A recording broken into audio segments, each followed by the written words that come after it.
நீங்க ஒரு நிமிஷம் கற்பனை செஞ்சு பாருங்களேன். வந்து உங்களுக்கு ரொம்ப நெருக்கமான ஒருத்தர்கிட்ட இருந்து திடீர்னு ஒரு ஃபோன் வருது. ம் அவங்க ரொம்ப பதற்றமா தங்களுக்கு ஒரு பெரிய ஆபத்து வந்துருச்சுன்னு சொல்லி உதவி கேட்கறாங்க. அந்த குரல், அவங்க மூச்சு வாங்குற விதம், அந்த பதற்றம் எல்லாமே, அதாவது அச்சசலா அவங்க குரல் தான். ஆனா உண்மை என்னன்னா அவங்க உங்க பக்கத்து அறையில தான் ரொம்ப நிம்மதியா தூங்கிட்டு இருப்பாங்க இல்லையா? கரெக்ட், சரியா சொன்னீங்க. ஃபோன்ல கேட்டது அவங்க குரல் இல்ல. அது ஒரு கம்ப்யூட்டர் ப்ரோக்ராம். இது நினைக்கும் போதே ரொம்ப பயமா இருக்குல்ல? கண்டிப்பா. ஒரு காலத்துல இது வெறும் சயின்ஸ் ஃபிக்ஷனா தான் இருந்துச்சு.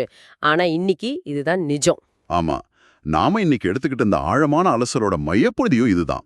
உங்ககிட்ட இருக்கிற தகவல் பரிமாற்ற கழகம் அப்படிங்கிற அந்த வெப் சீரிஸோட மூல தகவல்களை வச்சுக்கிட்டு இந்த உலகத்துக்குள்ள நாம நுழைய போறோம். ரொம்ப சுவாரஸ்யமான ஒரு சீரிஸ் இது. ஆமா. குறிப்பா நீங்க கேட்டுக்கிட்ட மாதிரியே ஒரு வார்த்தை கூட விடுபடாம 4வது எபிசோட மட்டும் ரொம்ப தெளிவாவும் ஆழமாவும் இன்னைக்கு நாம விளக்க போறோம். அதோட ஒவ்வொரு காட்சியையும், அதுக்கு பின்னாடி இருக்கிற உளவியலையும் அணு அணுவா அலச போறோம். இந்த சீரிஸோட கட்டமைப்பே நீங்க கவனிச்சீங்கன்னா 2 முற்றிலும் முரணான உலகங்களை நேருக்கு நேர் நிறுத்துது. அதாவது டெக்னாலஜி அப்புறம் அந்த நிழல் உலகம் அதானே? கரெக்ட். ஒரு பக்கம் மனிதர்களோட குறைகளை போக்க துடிக்கிற தொழில்நுட்பம், மறுபக்கம் மனிதர்களை சுரண்டி வாழ நினைக்கிற நிழல் உலகத்தோட அதிகார பசி. அந்த இங்கிலீஷ் ட்ரெய்லர்ல ஒரு வரி வரும் தெரியுமா? வாய்ப்புகளை நாமே உருவாக்குகிறோம் அப்படிங்கிற வரி தானே? அதேதான். அந்த வரி இந்த 2 உலகங்களுக்கும் எவ்ளோ கச்சிதமா பொருந்ததுன்னு பாருங்க. தொழில்நுட்பம் தனக்கான வாய்ப்பை தானாவே உருவாக்குது. அதே சமயம் அதிகாரமோ தனக்கான இருண்ட வாய்ப்புகளை உருவாக்கிக்கிட்டே இருக்கு. ரொம்ப ஆழமான பார்வை இது. சரி, நாம முதல்ல அந்த தொழில்நுட்ப பகுதியை கையில் எடுப்போம். நீங்க முதல் 3 எபிசோடுகளை பார்த்திருந்தீங்கன்னா, சிவசங்கரன் அப்புறம் திருப்பதி அப்படிங்கிற 2 பார்வையற்ற மாணவர்களோட அன்றாட போராட்டங்கள் உங்களுக்கு நல்லா தெரிஞ்சிருக்கும். ஆமா, அவங்க ஆடியோ புக்ஸ் கேட்கறதுக்காக டாக் பேக் அப்படிங்கிற ஒரு டெக்னாலஜியை பயன்படுத்துறாங்க. ஆனா அது ஏதோ ஒரு ரோபோட் ரொம்ப இயந்திரத்தனமா படிக்கிற மாதிரி இருக்குல்ல. அதுக்காகத்தான் அவங்க கார்த்திக் அப்படிங்கிற ஒரு டெவலப்பரை அணுகி வாய்ஸ் குளோனிங் மூலமா இயல்பான மனித குரலை கொண்டு வர முடியுமான்னு கேக்குறாங்க. எனக்கு இங்க ஒரு கேள்வி வருது. சாதாரண டெக்ஸ்ட் டு ஸ்பீச் டெக்னாலஜிக்கும் இந்த வாய்ஸ் குளோனிங்க்கும் அடிப்படையில அப்படி என்ன பெரிய வித்தியாசம்? ஏன் அந்த பழைய டெக்னாலஜி ரோபோட் மாதிரி ஒலிக்குது? அது ஒரு சிம்பிளான லாஜிக் தான். பழைய டாக் பேக் தொழில்நுட்பம் எப்படி இயங்குதுன்னா, அது வார்த்தைகளை துண்டு துண்டா வெட்டி ஒட்டு போடுற ஒரு வேலை தான் செய்யுது.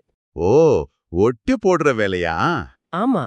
இப்போ அம்மா அப்படிங்கிற வார்த்தை இருக்குன்னா அப்புறம் மா அப்படின்னு முன்னாடியே ரெக்கார்ட் பண்ணப்பட்ட ஒலிகளை ஒன்னா இணைக்கும். இதுக்கு உணர்ச்சிகள் எல்லாம் கிடையாது. ஆமா, அதுக்கு கோபம் சோகம் எல்லாம் காட்ட தெரியாது. கரெக்ட். ஆச்சரியம், சோகம், கோபம்னு குரல்ல ஏற்படுற அந்த ஏற்ற இறக்கங்கள், அதாவது அந்த கேடன்ஸ்னு சொல்லுவோம்ல, அது அந்த ப்ரோக்ராமுக்கு தெரியாது. ஆனா வாய்ஸ் குளோனிங் அப்படி அல்ல. அது ஏஐ மூலமா இயங்குது இல்லையா? ஆமா, செயற்கை நுண்ணறிவு அப்புறம் நியூரல் நெட்வொர்க்ஸ் அடிப்படையில அது இயங்குது.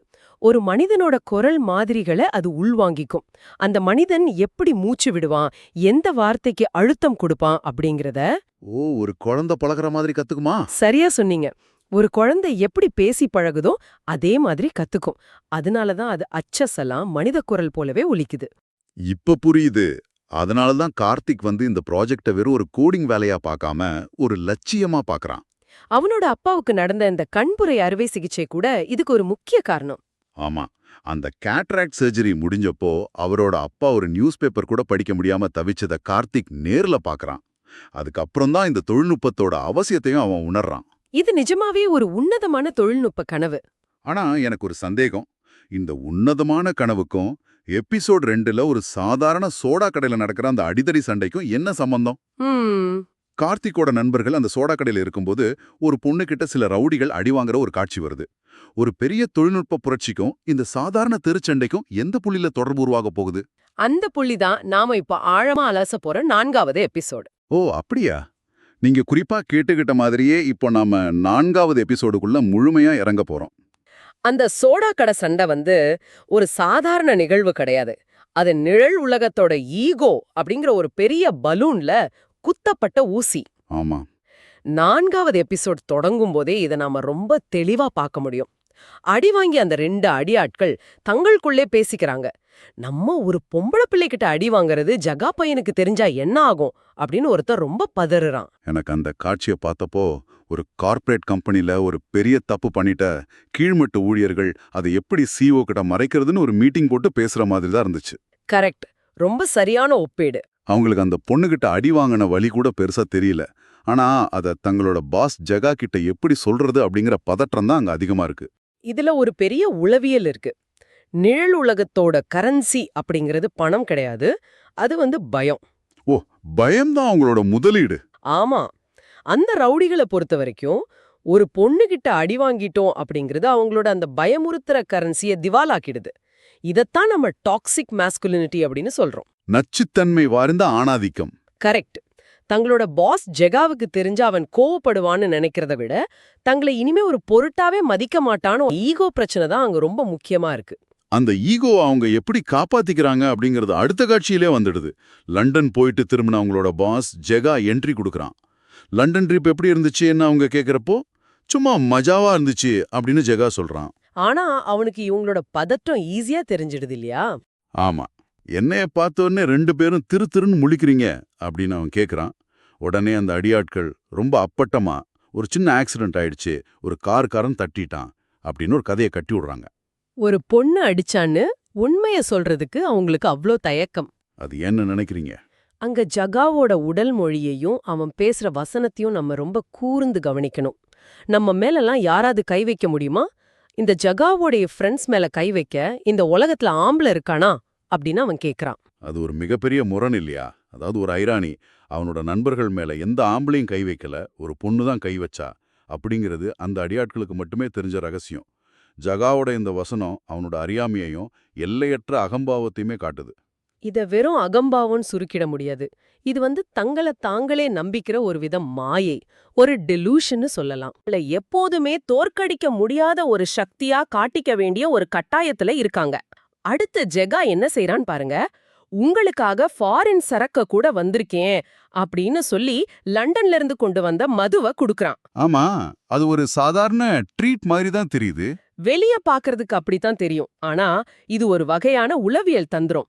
தனக்கு கீழே இருக்கிறவங்கள சின்ன சின்ன பரிசுகள் மூலமாவோ இல்ல போதை மூலமாவோ எப்போதுமே தன்னோட கட்டுப்பாட்டுக்குள்ளேயே வச்சிருக்க நினைக்கிற அதிகார வர்க்கத்தோட உக்தி தான் இது. ரொம்ப சரியா சொன்னீங்க. அந்த மதுவை குடிச்சதுக்கு அப்புறம் அந்த அடியாட்கள் பாடுற ஒரு பாட்டு இருக்கே, அது அவங்களோட உண்மையான மனநிலைய அப்படியே படம் பிடிச்சு காட்டுது. ஆமா. அட தள்ளாடு காலே என்ன தாங்கிக் கொள்ள யாரே. நான் புலம்புறதை கேட்க ஒரு கூட்டம் வேணும்டா, எத்தனையோ சோகம், அது என்ன கூறு போடும் அப்படின்னு பாடுறாங்க. வெளியே பார்க்கும்போது கையில ஆயுதங்களோட ரொம்ப பெரிய ரவுடிகள் மாதிரி தெரிஞ்சாலும் அவங்க உள்ளுக்குள்ள எந்த அளவுக்கு ஒரு தனிமையிலும் பயத்திலும் குற்ற உணர்ச்சியிலும் உழல்றாங்க அப்படிங்கிறத இந்த ஒற்றை பாடல் வரி உடைச்சு காட்டிடுது. தாடாக்களோட அடியாட்கள் அப்படிங்கிறவங்க ஒருபோதும் சுதந்திரமான மனிதர்கள் கிடையாது. அவங்க எப்போதுமே ஒருவித பதற்றத்திலேயே தான் வாழ்வாங்க. அந்த பாட்டு அதற்கான வெளிப்பாடுதான். கரெக்ட். அவங்க அப்படி பாடிட்டு இருக்கும்போதே ஜெகாவுக்கு ஒரு ஃபோன் கால் வருது. அண்ணாங் கூப்பிட்டுருக்காரு, நான் உடனே வரனே அப்படின்னு சொல்லிட்டு ஜெகா அங்கிருந்து கிளம்புறான். இந்த இடத்துல தான் கதை தன்னோட அடுத்த பரிமாணத்துக்கு நகருது. வெறும் தெருச்சண்டியர்களா இருந்தவங்க எப்படி ஒரு பெரிய அதிகார அமைப்போட இணையறாங்க அப்படிங்கிறதுக்கான ஆரம்ப புள்ளி இது. ஆமா, அந்த அண்ணன், அதாவது ஜெகாவோட பாஸை சந்திக்கிற காட்சி இந்த 4வது எபிசோட்ல ரொம்ப ரொம்ப முக்கியமான ஒண்ணு. அந்த பாஸ் ரொம்ப பதற்றமா இருக்காரு. ஆனா ஜெகா, என்ன சார் சம்பவம் எப்படி இருந்துச்சு அப்படின்னு ரொம்ப சாதாரணமா கேக்குறான். அதுக்கு அந்த பாஸ் சொல்ற வசனத்தை கவனிச்சிங்களா? அட போன நீ வர எனக்கு அள்ளு விட்டு போச்சு அப்படின்னு சொல்றாரு. ஆமா, ஜெகா செஞ்ச ஏதோ ஒரு கொடூரமான சம்பவம் அந்த வேலையை அவங்கிட்ட கொடுத்த பாஸையே நடுங்க வச்சிருச்சு. அப்போ ஜெகா கொஞ்சமும் சிரிக்காம ஒரு வசனம் சொல்றான். லைஃப்ல எப்பயுமே ஒரு சர்ப்ரைஸ் இருக்கணும், அப்பதான் த்ரில் இருக்கும். எனக்கு இங்க ஒரு சந்தேகம் வருது. ஒரு கொடூரமான குற்றத்தை செஞ்சுட்டு அதை ஒரு த்ரில் அப்படின்னு ஒருத்தன் கொண்டாடுறான்னா அவனை ஒரு சைக்கோபாத் அப்படின்னு நம்ம எடுத்துக்கலாமா? அல்லது இதுவும் நிழல் உலகத்துல தங்களை நிலைநிறுத்திக்க அவங்க போடுற ஒரு வேஷமா? இது ரெண்டுமே கலந்ததுதான் சொல்லணும். ஆரம்பத்துல இது ஒரு வேஷமா தான் இருந்திருக்கும். மத்தவங்கள பயமுறுத்தணும் அப்படிங்கறதுக்காக வேணும்னே மூர்க்கத்தனமா நடந்துக்கலாம். ஓ, ஆனா போக போக அதுவே பழக்கமாயிடுமா? ஆமா. தொடர்ந்து வன்முறையிலே ஈடுபடும்போது மனித மூளை மத்தவங்களோட வலிய உணர்ற தன்மைய, அதாவது எம்பத்திய கொஞ்சம் கொஞ்சமா இழந்துடுது. இததான் உளவியல்ல டீசென்சிடைசேஷன் அப்படின்னு சொல்றாங்க. ஓஹோ. ஒரு கட்டத்துல அவங்களுக்கு வன்முறை அப்படிங்கிறது ஒரு சாதாரண விளையாட்டா, ஒரு த்ரில்லா மாறிடுது. அதனால தான் பாஸே பயந்து நடுங்கினாலும் ஜெகா அத ஒரு சர்ப்ரைஸ் அப்படின்னு ரொம்ப கூலா சொல்றான். ரொம்ப ஆழமான விளக்கம் இது. சரி, இப்போ அந்த பாஸ் ஜெகாவுக்கு கொடுக்குற அடுத்த டாஸ்க் என்னன்னு நம்ம பார்ப்போம். இப்ப வேலை என்னன்னா, ஒரு சோடா கடையா காலி பண்ணணும் அப்படின்னு சொல்லிட்டு அந்த இடத்தோட லொகேஷனை வாட்ஸ்அப்ல அனுப்புறாரு. இத கேட்டோனே ஜெகாவுக்கே கோபம் வருது இல்லையா? ஆமா, இந்த சில்லறை என்கிட்ட கொடுத்துருக்க, பொதுவா இந்த சில்லி வேலையை என்கிட்ட கொடுக்க மாட்டியே அப்படின்னு அவன் கோபமா கேட்கறான். லண்டன் வரைக்கும் போயிட்டு பெரிய பெரிய ஆபரேஷன்களை முடிக்கிற ஒரு தாதா கிட்ட ஒரு சாதாரண சோடா கடையை காலி பண்ற வேலையை கொடுத்தா கோபம் வர்றது நியாயம் தானே? நீங்க சாதாரண சோடா கடன்னு நினைக்கிற அந்த இடத்துல தான் அதிகாரத்தோட மிகப்பெரிய விளையாட்டே ஒளிஞ்சிருக்கு. ஜெகாவோட கேள்விக்கு அப்புறம் பாஸ் சொல்ற அந்த பதில் கதையோட போக்கியே மொத்தமா மாத்துது. ஆமா, உன் பக்கத்துல மினிஸ்டர் பிஏ இருக்காரு, இதுலயே தெரிய வேணாம் வேலையாருதுன்னு அப்படின்னு ஒரு பெரிய குண்டை தூக்கி போடுறாரு. இங்கதான் நாம ரொம்ப கவனிக்க வேண்டிய விஷயம் இருக்கு. சோடா கடை விஷயத்துல தலையிடணும். நாம இங்க எந்த அரசியல் சார்பும் இல்லாம அந்த வெப் சீரிஸ்ல இருக்கிறத மட்டும்தான் நடுநிலையா பேசுறோம். ஆனா ஒரு அரசியல் அதிகாரத்தோட உச்சத்துல இருக்கிறவங்க ஏன் இப்படி சின்ன சின்ன விஷயங்களுக்கெல்லாம் நிழல் உலகத்தை பயன்படுத்தணும்? இது உலகளாவிய ரீதியில அதிகார வர்க்கம் பயன்படுத்துற ஒரு வழக்கமான யுக்தி தான். இது ஆங்கிலத்துல பிளாசிபிள் டினையபிலிட்டி அப்படின்னு சொல்வாங்க. அதாவது மறுக்கக்கூடிய தன்மை. ஆமா, நாளைக்கு ஏதாவது பிரச்சனை வந்தா எனக்கும் இதுக்கும் எந்த சம்பந்தமும் இல்ல அப்படின்னு ரொம்ப ஈஸியா கை கழுவி விடுறதுக்கான ஒரு கட்டமைப்பு இது. அரசியல்வாதிகள் நேரடியாக போய் ஒரு கடைய மிரட்டினா அது பெரிய செய்தி ஆயிடும், அவங்களோட பிம்பம் உடைஞ்சிடும். ஓ, அதனால தங்களுக்கு ஒரு இடைவெளியை உருவாக்குறாங்களா? கரெக்ட். தங்களுக்கும் அந்த சம்பவத்துக்கும் இடையில பல அடுக்கு தடைய, அதாவது லேயர்ஸ் ஆஃப் செப்பரேஷனை உருவாக்குறாங்க. மினிஸ்டர் வந்து பிஏ கிட்ட சொல்றாரு, பிஏ வந்து அந்த பாஸ் கிட்ட சொல்றாரு. அப்புறம் பாஸ் அத ஜெகா கிட்ட சொல்றாரு. நாளைக்கு ஜெகா மாட்டிக்கிட்டா கூட அது வெறும் ஒரு ரவுடி செஞ்ச சாதாரண குற்றமா மட்டுமே பார்க்கப்படும். இதுதான் அதிகாரத்தோட நிழல் விளையாட்டு.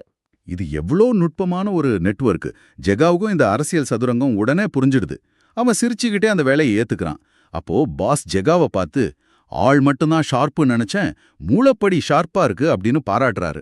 ஆனா அது வெறும் பாராட்டு மட்டும் இல்ல, அதுக்கு பின்னாடி ஒரு எச்சரிக்கையும் இருக்கு.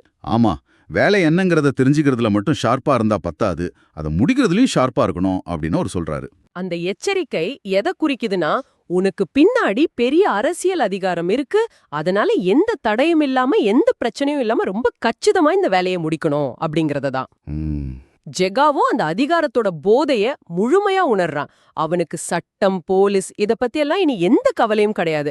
ஏன்னா சட்டத்தை ஏற்றுபவர்களோட நிழல்ல தான் அவன் இப்ப நின்னுட்டு இருக்கான். அந்த அதிகார போதை அவனோட இறுதி வசனங்கள்ல எந்த அளவுக்கு உச்சத்துல இருக்குன்னு பாருங்களேன். ஆமா, எங்கிட்ட வேலையை கொடுத்துட்டல, அந்த வேலை முடிஞ்சிருச்சு நினைச்சுக்க. நகரமே என் காலடி, ஆட்டம் ஆரம்பம், பயம் விதைக்கும் எங்க கூட்டமே. இது எங்க ராஜ்யம், எதிர்க்க எவரும் இல்ல, என் பேரே எங்க சட்டம், அதிகாரம் எங்க கையில். இது வந்து வெறும் சினிமாத்தனமான வசனம் கிடையாது. கண்டிப்பா கிடையாது. இது ஒரு மனநிலையின் வெளிப்பாடு. ஒரு சாதாரண அடியாளா இருந்தவன் தனக்கு பின்னாடி அரசியல் அதிகாரம் இருக்குன்னு தெரிஞ்ச உடனே தன்னை ஒரு பேரரசனாவே பாவிச்சுக்கிறான். தன்னை யாருமே கேள்வி கேட்க முடியாது அப்படிங்கிற ஒரு மாய உலகத்துக்குள்ள அவன் முழுமையா போயிட்டான். அதிகாரத்தோட ஆபத்தே அதுதான். அது மனிதர்களை கண்மூடித்தனமா செயல்பட வைக்கும். ஜெகா தன்னை ஒரு சாதாரண அடியாள் அப்படிங்கறத மறந்துட்டு தானே சட்டம்னு நம்ப தொடங்குறான். இந்த குருட்டு தைரியம் தான் அவனை எந்த எல்லைக்கு செல்ல தூண்டும். ஆக நீங்க கேட்டுக்கிட்டபடியே 4வது எபிசோடோட ஒவ்வொரு காட்சியையும் ஒவ்வொரு வார்த்தையும் ஒரு துளிக்கூட விடுபடாம அதோட பின்னணியில இருக்கிற அதிகார அரசியலையும் ரவுடிகளோட மனநிலையும் நம்ம ரொம்ப ரொம்ப ஆழமா அலசிட்டோம். ஆமா, அந்த அடியாட்களோட பயத்துல ஆரம்பிச்சு ஜகாவோட வெளிநாட்டு மதுவிருந்து, அப்புறம் பாஸ்கோட நடந்து சந்திப்பு, மினிஸ்டர் பிஏவோட அரசியல் பின்னணி, கடைசியா ஜகாவோட எல்லையற்ற அதிகார மமதை வரைக்கும் எல்லாத்தையும் நம்ம பார்த்துட்டோம். இதுல நாம ரொம்ப கவனிக்க வேண்டிய இன்னொரு முக்கியமான புள்ளி என்னன்னா, அந்த சோடா கடை. ஆமா, எபிசோட் 2ல கார்த்திகோட நண்பர்கள் இதே ஜகாவோட அடியாட்களை எந்த சோடா கடையில வச்சு அடிச்சு விரட்டினாங்களோ அதே சோடா கடையை தான் இப்போ காலி பண்ண ஜகா வந்துட்டு இருக்கான். இது வெறும் ஒரு ஈடப்பிரச்சனை கிடையாது. இது இரு வேறு சித்தாந்தங்களோட மோதல்னு தான் சொல்லணும். முற்றிலுமா உண்மை. ஒரு புறம் பார்வை குறைபாடு இருக்கிறவங்களோட உலகத்தை வெளிச்சமாக்க துடிக்கிற கார்த்திக், சிவசங்கரன், திருப்பதி இவங்களோட உன்னதமான தொழில்நுட்ப பயணம், மறுபுறம் ஒரு சாதாரண சோடா கடையை கூட தங்களோட அதிகாரத்தால நசுக்க நினைக்கிற மினிஸ்டர் பிஏ அப்புறம் ஜகாவோட இருண்ட உலகம். இந்த 2 தண்டுவாளங்களும் அந்த சோடா கடையில எப்படி நேருக்கு நேர் மோதிக்கொள்ள போகுது?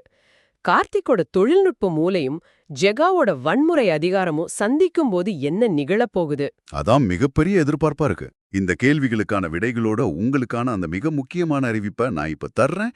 அடுத்து என்ன நடக்க போகுதுன்னு தெரிஞ்சுக்க 5வது எபிசோடு கூடிய விரைவில் வரப்போகுது. அடுத்த எபிசோட்ல காத்திருக்கிற இந்த மிகப்பெரிய மோதலை அலச நாங்களும் இப்போ தயாராகி வர்றோம். நாம இந்த உரையாடலை நிறைவு செய்யறதுக்கு முன்னாடி உங்களுக்கு ஒரு சிந்தனையை விட்டுட்டு போக விரும்புறேன். சொல்லுங்க. இப்போ கார்த்திக் உருவாக்கிக்கிட்டு இருக்கிற அந்த வாய்ஸ் குளோனிங் தொழில்நுட்பம் மனிதர்களுக்கு உதவுறதுக்காக நல்ல நோக்கத்தோட செய்யப்படுறது. ஆனா எந்த எல்லைக்கும் செல்ல துணியற ஜெகா மாதிரியான நிழல் உலக தாதாக்களோட கைகள்ல இந்த தொழில்நுட்பம் கிடைச்சா என்ன ஆகும்? ஓ, அது ரொம்ப ஆபத்தாச்சே. ஆமா, என் பேரே இங்கு சட்டம் அப்படின்னு மார்தட்டுற ஒருத்தன் யாருடைய குரல்ல வேணுமானாலும் பேசி எந்த குற்றத்தையும் யார் மேல வேணுமானாலும் சுமத்த முடியுங்கிற நிலை வந்தா, ஒரு போலியான குரலை வச்சு நீதித்துறையே அவங்களால ஏமாத்த முடிஞ்சா, அப்போ உண்மையை யாரு எப்படி நிரூபிக்கிறது? நீங்களே யோசிச்சு பாருங்க. இது நிஜமாகவே நம்மள உழுக்கிற ஒரு கேள்விதான். தொழில்நுட்பம் அப்படிங்கிறது ஒரு கூர்மையான கத்தி மாதிரி. அது மருத்துவனோட கையில இருந்தா உயிரை காப்பாட்டும். ஆனா ஒரு கொலகாரன் கையில கிடைச்சா கார்த்திக்கோட உன்னதமான கண்டுபிடிப்பு ஜெகாவோட அழிவு அரசியலுக்கு ஒரு ஆயுதமா மாறுமா? இத பத்தி நீங்க சிந்திச்சு பாருங்க. உங்களுக்காக பிரத்யேகமா உருவாக்கப்பட்ட இந்த ஆழமான தேடல்ல உங்க கூட இணைஞ்சு பல கோணங்களை விவாதிச்சதுல எங்களுக்கு ரொம்ப பெருமகிழ்ச்சி. மீண்டும் ஒரு சுவாரஸ்யமான அலசல்ல உங்களை சந்திக்கிறோம். தொடர்ந்து இணைந்திருங்கள்.